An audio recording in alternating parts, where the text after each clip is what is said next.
दुर्नीतियां पिछले 75 साल में ऐसे घर कर गई है, हमारी समाज व्यवस्था का ऐसा हिस्सा बन गई है कि कभी कभी तो हम आंख भी बंद कर देते हैं।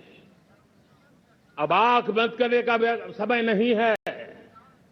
अगर सपनों को सिद्ध करना है, संकल्प को पार करना है, तो हमें ये आंख मिचौली बंद करके, आंख में आंख मिला करके तीन बुराइयों से लड़ना बहुत समय की मांग है। हमारे देश की सारी समस्याओं की जड़ में भ्रष्टाचार ने दिमक की तरह देश की सारी व्यवस्थाओं को, देश के सामर्थ्य को पूरी तरह नोच लिया है। भ्रष्टाचार से मुक्ति, भ्रष्टाचार के खिलाफ जंग हर इकाई में, हर क्षेत्र में। और मैं देशवासियों, मेरे प्रिय परिवारजनों, ये मोदी के जीवन का कमिटमेंट है। ये मेरे व्यक्तित्व का एक कमिटमेंट है कि मैं भ्रष्टाचार के खिलाफ लड़ाई लड़ता रहूंगा। दूसरा, हमारे देश को नोच लिया है परिवारवाद ने। इस परिवारवाद ने देश को जिस प्रकार से जकड़ के रखा है, उसने देश के लोगों का हक छीना है। और तीसरी बुराई तुष्टीकरण की है। ये तुष्टीकरण में भी देश के मूलभूत चिंतन को, देश के सर्व समावेशक हमारे राष्ट्रीय चरित्र को दाग लगा दिए हैं, तहस नहस कर दिया है इन लोगों ने। और इसलिए मेरे प्यारे देशवासियों, इसलिए मेरे प्यारे परिवारजनों, हमें इन तीन बुराइयों के खिलाफ पूरे सामर्थ्य के साथ लड़ना है। भ्रष्टाचार, परिवारवाद, तुष्टीकरण, ये चुनौतियां हमारे,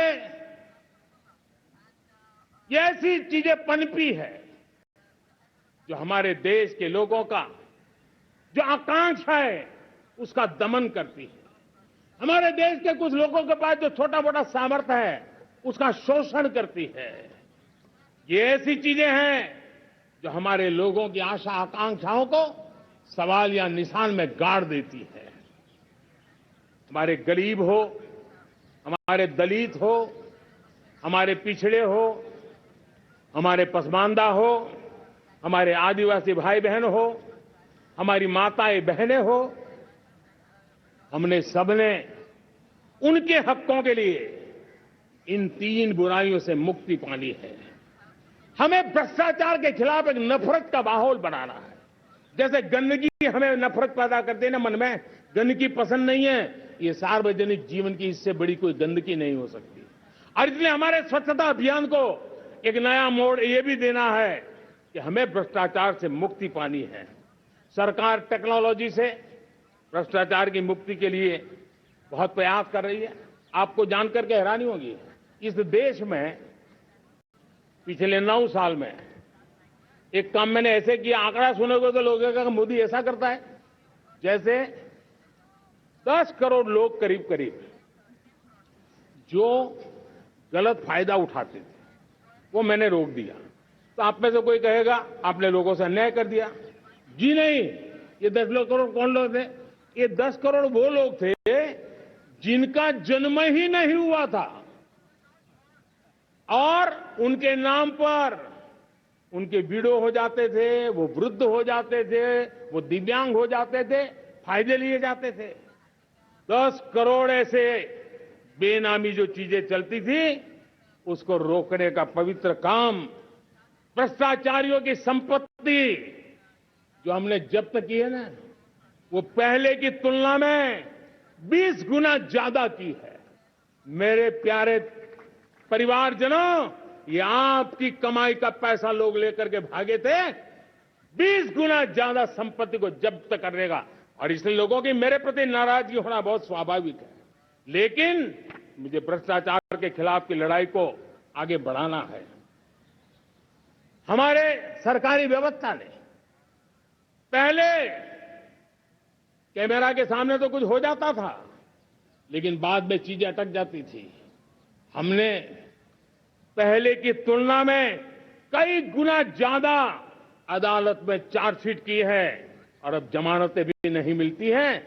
वैसी पक्की व्यवस्था को लेकर के हम आगे बढ़ रहे हैं, क्योंकि हम ईमानदारी से भ्रष्टाचार के खिलाफ लड़ रहे हैं। आज परिवारवाद और तुष्टीकरण, इसने देश का बहुत बड़ा दुर्भाग्य किया है। अब लोकतंत्र में ये कैसे हो सकता है कि पॉलिटिकल पार्टी, और मैं विशेष बल दे रहा हूं पॉलिटिकल पार्टी, आज मेरे देश के लोकतंत्र में एक ऐसी विकृति आई है जो कभी भारत के लोकतंत्र को मजबूती नहीं दे सकती। और वो क्या है बीमारी? परिवारवादी पार्टियां। और उनका तो मंत्र क्या है? Party of the family, by the family and for the family. इनका तो जीवन मंत्र यही है कि उनकी पॉलिटिकल पार्टी, उनका राजनीतिक दल परिवार का, परिवार के द्वारा और परिवार के लिए, परिवारवाद और भाई भतीजावाद प्रतिभाओं के दुश्मन होते हैं, योग्यता को नकारते हैं, सामर्थ्य को स्वीकार नहीं करते हैं। और इसलिए परिवारवाद इस देश के लोकतंत्र की मजबूती के लिए उसकी मुक्ति जरूरी है। सर्वजन हिताय सर्वजन सुखाय, हर किसी को हक मिले इसलिए, और सामाजिक न्याय के लिए भी ये बहुत।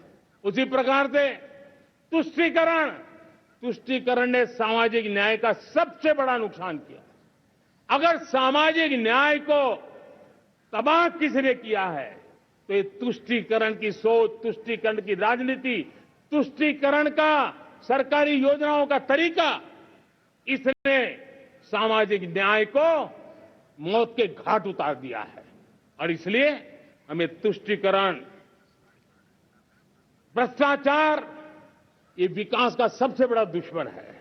अगर देश विकास चाहता है, देश 2047 विकसित भारत का सपना का साकार करना चाहता है, तो हमारे लिए आवश्यक है कि हम किसी भी हालत में देश में भ्रष्टाचार को सहन नहीं करेंगे। इस मूड को लेकर के चलना चाहिए। मेरे प्यारे परिवारजनों, हम सबका एक बहुत बड़ा महत्वपूर्ण दायित्व है। आपने जिस प्रकार से जिंदगी जी है, हमारे आने वाली पीढ़ी को ऐसी जिंदगी जीने के लिए मजबूर करना, यह हमारा गुनाह है। यह हमारा दायित्व है कि हमारे आने वाली पीढ़ी को हम ऐसा समृद्ध देश दें, ऐसा संतुलित देश दें, ऐसा सामाजिक न्याय की धरोहर वाला देश दें, ताकि छोटी छोटी चीजों को पाने के लिए उन्हें कभी भी संघर्ष न करना पड़े। हम सभी का कर्तव्य, हर नागरिक का कर्तव्य है, और ये अमृतकाल कर्तव्य काल है। हम कर्तव्य से पीछे नहीं उठ सकते। हमें वो भारत बनाना है जो पूज्य बापू के सपनों का था। हमें वो भारत बनाना है जो हमारे स्वतंत्र सेनानियों का सपना था। हमें वो भारत बनाना है जो हमारे वीर शहीदों का था, हमारी वीरांगनाओं का था, जिन्होंने मातृभूमि के लिए अपना जीवन दे दिया था। मेरे